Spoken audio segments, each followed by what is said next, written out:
Hi everyone, I'm the Flute guy, and I've decided to make some more authentic videos where I'm actually just talking to you guys about my process, about what it's like to be a musician, and the kind of things that I think about day to day. I'm in my bedroom, so again, it's just really authentic, and I'm filming this on my phone, so it's nothing too fancy. But I'm hoping to make a few more YouTube videos like this so that I can just talk to you guys about what I'm doing basically. So in this video, I'm going to talk about some of my social media habits. I'll make a few more videos where I'm actually talking about the flute and the techniques I use, but because it's my first video, I'm just going to keep it really simple, no flutes, just talk to you guys and hopefully give you some value. So I'm going to talk about my top 4 social media habits, and these are things that I do all the time and that I think about all the time. And I think it's really important. So if you're someone who wants to grow on social media, I hope this is quite useful for you. And I've definitely missed out things. So please let me know in the comments below what other questions you have pertaining to social media, or if there's any other things that you guys do that I might find useful as well, you know. So I want to start like a dialogue with you guys as well. So the first thing that I do is so this is in no particular order, but the first thing that I always do is always be consistent about changing my content, which is quite ironic. I'm very consistent about changing my content. That means that I'm always thinking about how to experiment, how to change things up. For example, just now I put a video where I'm playing in front of the Eiffel Tower. So that's quite different from my other videos because I'm normally in my room or somewhere else. So I'm always trying to change the location of my videos. I'm inspired by other people, so sometimes I look at a meme posted on like Classic FM or something like that, and I think about maybe making a comedy video where I talk and not even play the flute. So things like that. I'm always looking at playing different kinds of genres. So I've done hip hop, I've done Western classical, I've done obviously classical music, Indian classical music. So I'm always thinking about changing up the genres of what I'm doing, and also collaborators, working with different kinds of people from around the world, and this also ties in with the whole different kinds of genres. So these are kind of the things that I do. So by changing the kinds of content I do, I make sure I always get bored of my own content, so I always try to keep it interesting even for myself. So that's always something I'm thinking about. So one of the most important things I can say is always try to change it up. And as you keep doing it, you become even more niche, you know. As I keep doing this, hopefully I can carve out something that's quite unique for myself and that I personally find interesting as well. So number one thing I'd say is always change the way you're doing content. The second thing is, the second habit that I have on social media is post everywhere. So I find a lot of people who I talk to always tell me that they're posting on Instagram every day, which is awesome, which is really good.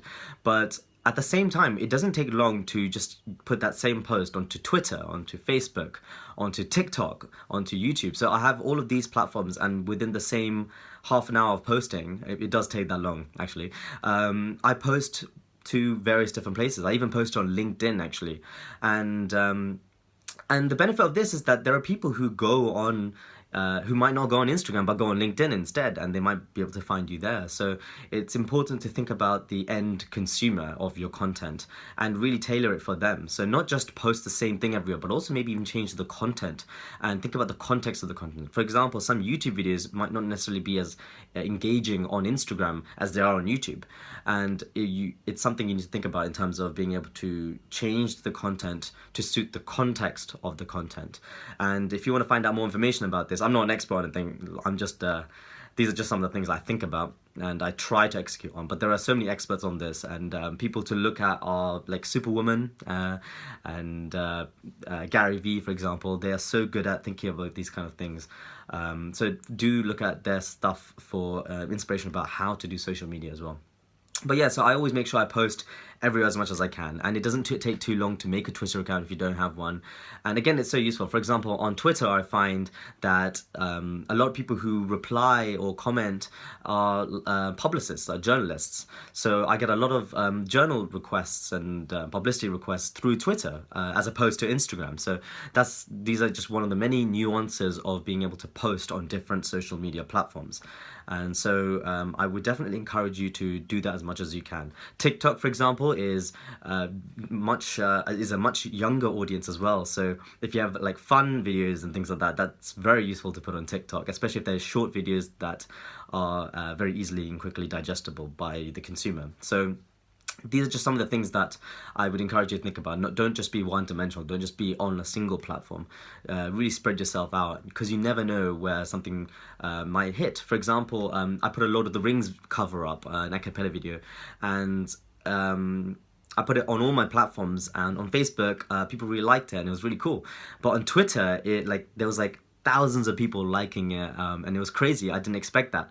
I just posted it on Twitter as well as Facebook. So you never know, again, who might be watching, because there are people who'd rather use Twitter than Facebook. And for that piece of content at that time, it just seemed to work. So you never know. And so it's definitely worth spending those extra few minutes just posting somewhere else.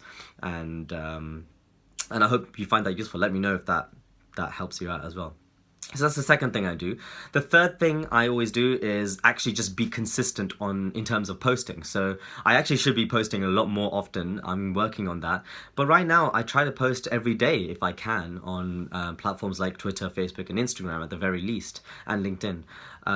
And being able to post every day gets me into that kind of routine, number one. But number two, it's important to be consistently it's important to be consistently providing value to your followers, to your people, because then you can build trust with essentially your brand. So you can build that trust by being consistent. So some of the things, like I'm quite a procrastinator actually. I don't really there's a lot of times where I just don't feel like working, but making hashtags like Flute for Mental Health, for example, or engaging with Takademi Tuesdays hashtags, and I used to do Music Mondays as well. Making those hashtags makes me it tells me, okay, I need to make these kind of videos for this week and really prepare them in advance so that I have the videos and the photos and all the content ready for the week, and in so doing, I can be very consistent with my content. So that's another thing. Be consistent. It's so important, and yeah, be consistent. So let me know if that's something you do or something you think about, or if you have other methods of being consistent. For me, it's hashtags. Like hashtag Music Monday means, okay, Monday I need to post. So what other methods do you have for being consistent? Because I also need help with that too.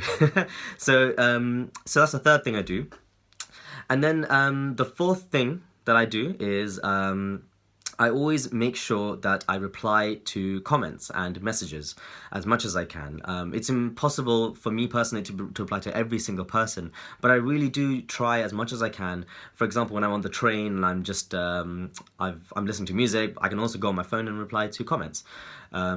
So things like that, and it's really important for me, because it's really important. It's really crazy that someone's actually taking the time out of their day to engage with your content, to actually comment on your post, to say that was really nice to listen to. That's insane that they actually took the time out to not only consume your content, to listen to you or watch your video, but to actually comment and give you feedback on that, or to even message. You know, there's some amazing people who have messaged such kind messages, and it's insane that people do that. So at the very least, you can reply to those messages and show that you appreciate that, because the reason why you're posting content is so that people can actually consume it, right? So it's I'm always grateful that people are doing that, and to show my gratitude in the least possible way, I can comment and engage with people in that way.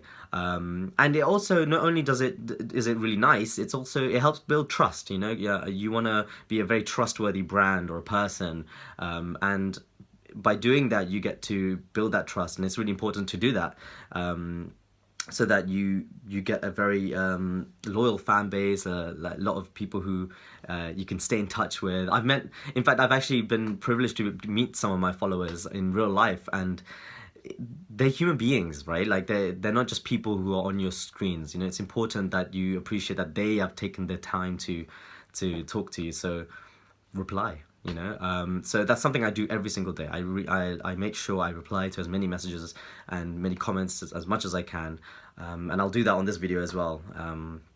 And it's important to, because it's a two-way thing. It's not just you make content and they consume and that's it. They also engage with you and you engage back, and it's a really beautiful thing. And I think that's, for me, one of the most beautiful things about social media, which is which has transcended the previous digital age of TV and radio, where it has been one directional. Now, for the first time, we can actually truly have a back and forth. You know, I mean, radio stations have actually done that. Like, for example, call in to talk to the hosts and like engage in competitions and things like that. Like, that's what we're doing on social media, and it's so important. You know. So by doing that, you really foster that kind of deep relationships with your followers, and I think it's really important. So that takes me to the end of my video. I hope you've found it useful in some kind of way. This is very different from the other kinds of videos I make, but I want to provide as much value as I can for you guys. So let me know if you found this useful, and I'll try to make as many more videos as I can. I don't know many topics though, so let me know in the comments below what you want to hear next. And if you have any feedback on this video, I'd also appreciate that too. For more videos and things like that, feel free to click on the links in the description beneath my video for more, for my Twitter, Instagram and things like that. And thank you so much for watching. I really appreciate it, and I hope you have an amazing day. Thank you.